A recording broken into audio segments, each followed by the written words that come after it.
दैवी शक्ति प्रकट नहीं हो रही है तो वो झूठी नहीं है। तुम्हें नहीं पता लग रहा कहाँ तुम कमी कर रहे हो, जैसे हम सब लोगों को नहीं पता लगा था कि कहाँ कमी हुई। मेरी बात सभी समझ रहे हैं? तो अपने भीतर से समझ लें कि हर तरह की दैवी शक्तियाँ मौजूद हैं।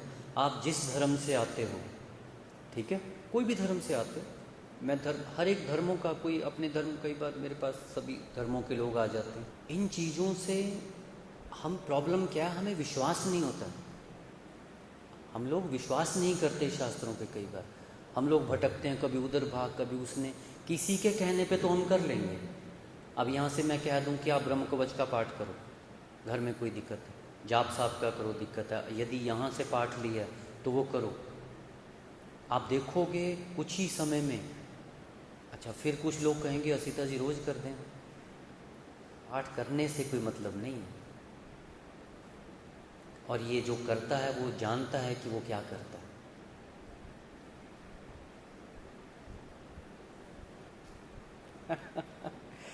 मैं बड़ी सरल भाषा में आप लोगों को बताता हूँ। कोई भी दुनिया में कहे कि भगवान नहीं है, कुछ है, अगर किसी को भी लगता हो कि कुछ नहीं है, मेरे पास आ जाए और मैं उसे एहसास करवा देंगे उनकी क्या है। ठीक है, बस बहुत है इतनी चीज़। और जिस दिन आपको पूर्ण विश्वास होता है, जब आपको विश्वास हो गया तो उस पर 100% करो।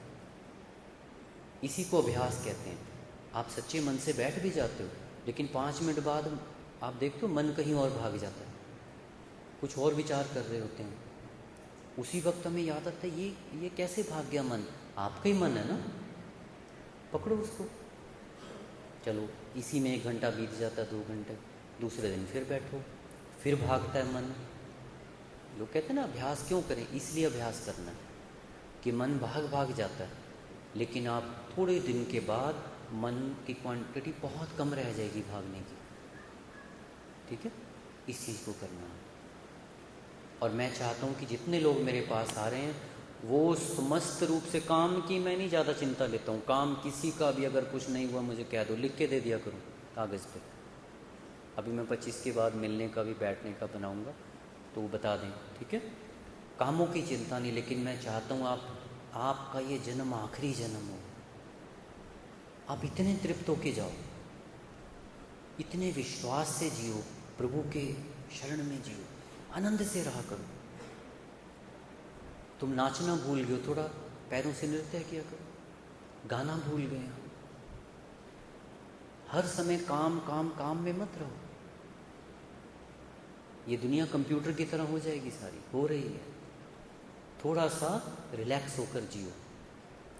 अपने परिवार में देखो, अपने परिवार को ना, बच्चे के हाथों को देखा करो, पत्नी को देखो, पति को, उनको देखो, ये कौन सी रूहें आई हैं तुम्हारे जीवन में, ये कौन लोग हैं तुम्हारे इर्द गिर्द, देखो। और बड़े थोड़े समय के लिए मिलो, प्रेम पैदा करो, गिले शिकवों को ख़त्म करो।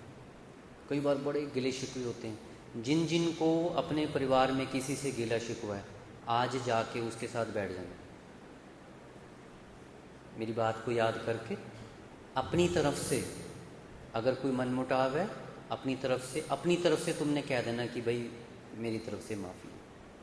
ठीक है, आप देखना कितना बड़ा बोझ उतरेगा, और उसके बाद अचानक से कुछ चेंज होगा। ठीक है, इसको करना। जीवन में प्रेम को महत्व दो और आप जीवन में उठ जाओगे ऊपर। ठीक है, रोजाना चाहे 5 मिनट बैठो, मेरी बात सुन के। अगर मान लो सुबह अमृत वेला नहीं बैठा जाता, आप उठें, उठते ही मेरी बात को याद करो, बैठ जाओ 5 मिनट। ठीक है, कुछ मैं नहाने की कहीं इसकी बात नहीं कर रहा हूँ, वो बाद में पवित्रताई की बातें हैं। तुम केवल वहाँ से बैठना शुरू करो, 5 मिनट तुम्हें रस आना शुरू हो। ठीक है, इस चीज़ को करें बस। और आनंद से जो चीज़ें मैं जिसका निर्माण कर रहा हूँ, जो बता रहा हूँ, उसका इस्तेमाल करें और जीवन में प्रसन्नता से रहें। ठीक है, आज इतना। हीलिंग रोज़ करवाएं, ख्याल रखें। वीरवार एतवार तो करवानी है, रोज़ करवाएं तो ज़्यादा बेहतर है। घर में अपने पॉइंट्स